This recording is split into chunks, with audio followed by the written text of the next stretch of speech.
Hey there, welcome in, my name's Josh. Sorry it's been so long, it's literally been a month since I've done one of these, and I've lost all my files, so I don't have the fancy intros. So I guess it's going to be more informal from now on, question mark. Maybe I'll rebrand and do something more clever. But anyway, this is it, hello. No intro, but here's me and what I've done for the past month. Sorry again, it's been so long. Basically, my artistic improvement has been next to nothing since I've started working at Oculus, and I've been trying to get into a routine and a rhythm and, you know, basically get my head screwed on back on straight, because it's been a lot to take in. So most of what I'm going to be showing you is going to be the office tour. A lot of the office I can't show you because they have these lines on the ground that say, you know, employees only beyond this point, and they're like super big onto privacy, so I've like blurred out other people, you know, that appear in the pictures, because I get to the office at like 8 a.m. So I took these pictures of the public area that like any visitor can see at like 8 in the morning. So there's not very many people there. So it wasn't that big of a deal. So I'm going to be showing you that in a second. But before that, I want to show you this little guy over here. This guy I drew on the bus.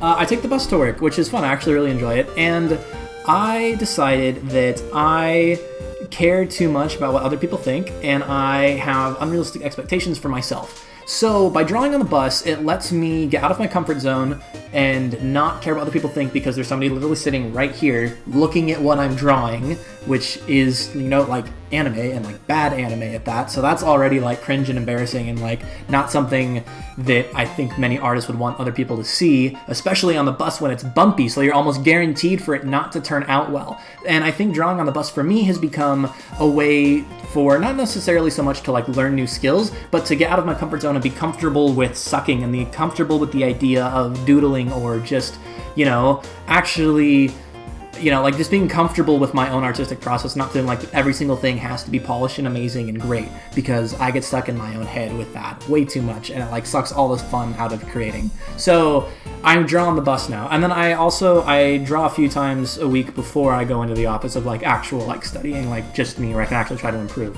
But my time is limited, so it's not going to be improving as fast as I want it to. But that's okay, because other things in life are happening. But I am going to do my best to post more weekly videos instead of monthly. So I'm sorry it's been so long, I'm sorry. But to make up for it, here's a tour of the office. Hooray! Okay, so let's get into it. Let's take a look. So this is as close as I can get to my office. If like behind me and to the right is like a little hallway, and that's where my desk is, right?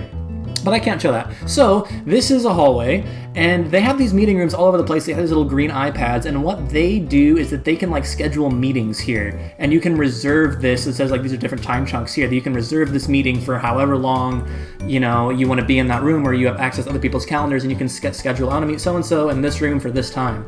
And since I got here in the morning at 8 in the morning, there's nobody there for this next hour until all the meetings start at 9 over here. So that's kind of cool. If you want to study, if you want to set up a meeting, you can reserve a room. To the left of this picture over here, there is a vending machine, a wonderfully cool vending machine with free stuff. If you need an accessory, if you need batteries, if you need a cable, if you need a phone case or whatever, just boop your little badge right here in this little thingy, and it says, hello, what kind of free stuff do you want? And then you type in the number and it pops it out.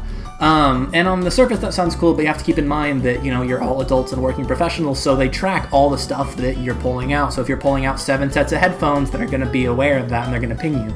So, I mean, like, they track everything you take out. So, but if you need it, it's there for you, which is nice. So, in this picture, if you step forward this hallway, so we look to the right, here's this, look to the left, here's the vending machine. If you go forward, you're in the main area, and this is like the main hub. They have 4 TVs, it's always playing something. I think this one's always like a murder documentary. The news is always over here, and then these are like whatever. And they have a bunch of like game consoles and N64s and stuff. They have 2 VR headsets here that, you know, guests can put on and play with and stuff. And if you look to the left of me, if you're standing here and you look left, you see this deconstructed, all the different Oculus headsets deconstructed, and then you see this down here further to the end. And this down here further to the end, I'm not entirely sure, I can't say for sure that this is what it is. It's a sitting area, obviously, but also they've done things in the past where they simulate different apartment styles and different like housing and room styles to see what consumers will be actually, like what space they'll be in when they're doing VR. So it's almost like a bunch of different sets almost of of this is living room type A, this is living room type B, and this is the amount of space people could have to work with based on these common floor plans. And I can't say for sure, but I think this might be leftover furniture from one of those mock-up sets of what that is. And people sit here and do whatever. Here's the other conference room down here. Now, if you turn around, you're going to see where we just came from. So there's the flags, right? Here are the flags. And then we came out of this little, not this hallway here, that's like the main entrance, but to the right where that person is, that's where this picture was taken here. So then now, if we take a step forward and we look to our left, we're going to see this hallway. And this is what I'm talking about right here, where it's all like, what is it? It's like no employees beyond this point. It's all huge and big and everywhere. No visitors beyond this point. This stuff is all over the place. No visitors beyond this point. So I can't go any further past this, but down here to the left of right here, this is where they have all the electrical engineering, the 3D printers, the water cutters, all like the hardware development stuff. And you know, like the big camera rigs, like if you've seen like the promos for Death Stranding, where they like, you know, take a bunch of pictures of your face and put you into digital space, and like photogrammetry and stuff like that kind of technology. All that kind of stuff is down here. And if you turn around, you have magical area number 1. Magical area number 1 is the micro kitchen, and free snacks, all the snacks you could possibly want. You got cereal, you got stuff in the fridge over here. They got protein bars, they got chips. They have an espresso machine right around here. Micro kitchen, tons of snacks, super great. But then magical area number 2, which I'm about to show you, is all the way back here, and that's the kitchen. So if we're right here, and here's the main area, this part down here, if we go this way, we get to the kitchen. This is what the kitchen looks like. Here we go. Kitchen. This is like bread and, you know, fruit and whatever else, and orange juice. And then yeah, this is where they serve you up. And the funny thing is that they only, for whatever reason, this kitchen here only serves Mexican food all the time. That's all they serve. So if you want to have anything other than Mexican food, you walk across the street, because we have multiple buildings. So we're over here on this building, and that's fine or whatever. But if you want to have lunch, you go across the street and go to the other building on the 7th floor, and they have a big cafeteria. And that place is nuts, dude. Like literally, like I've had lamb for lunch. I've had swordfish. I've had prime rib. I've had like they go nuts. It's pretty insane. But if you just want a quick burrito at your desk or taco or whatever and just keep working, you can go and get that over here, which is right close next to your office and all the way across the street. But in the morning, this is like my go-to. I always get my breakfast burrito. Which one is this? Here it is.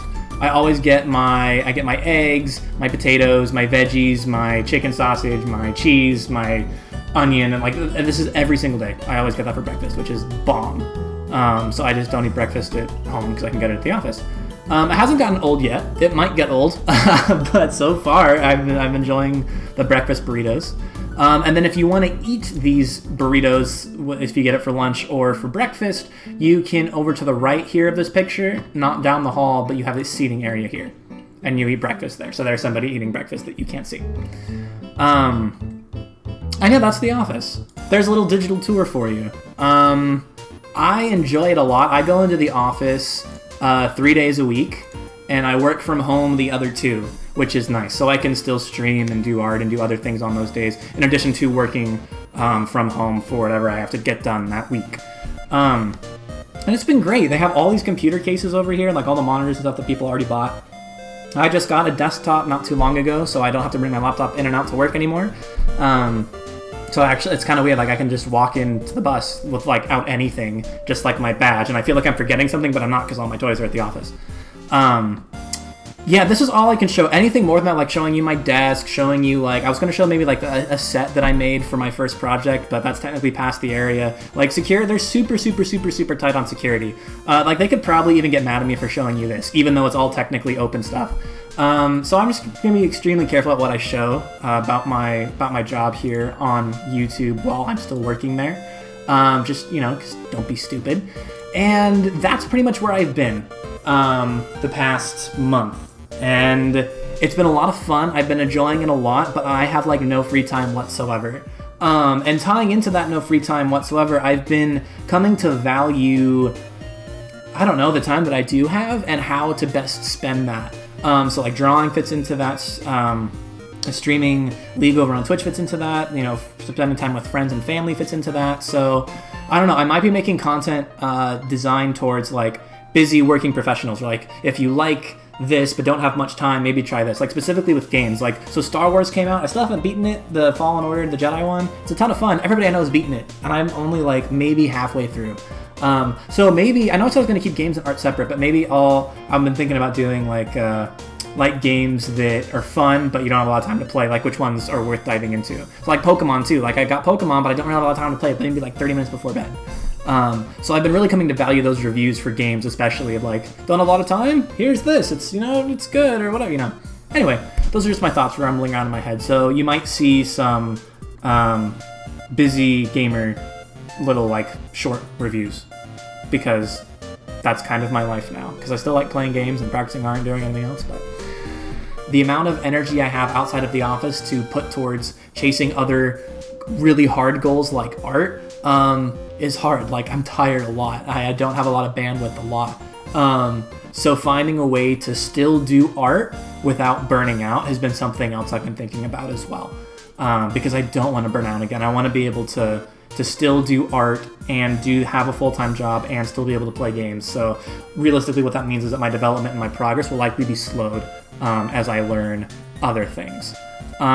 Good news is though, oh my gosh, I don't have this here in the video because I'm recording live, but I'll put them up in post. I've been learning how to code. They've been teaching me how to code. Here's all the coding stuff that I've been doing. Super, super basic, incredibly basic, but it's been a lot of fun. I've been learning it, and that's what I'm doing at the office as well. So I've been learning how to code. So again, there's so much on my plate. Art is still important to me, but it's going to be a little bit slower. But I'm learning how to code, and here's the code stuff you've been looking at and probably chuckling at because it's super basic, but it's a lot of fun. But yeah, I'm excited to keep going, and I will do my best to post weekly updates for you of what's going on in my life. Thanks so much for caring. Your support means the world to me. Literally the best community in the world. I love all of you very much. All right, thanks for watching. I'll see you guys later.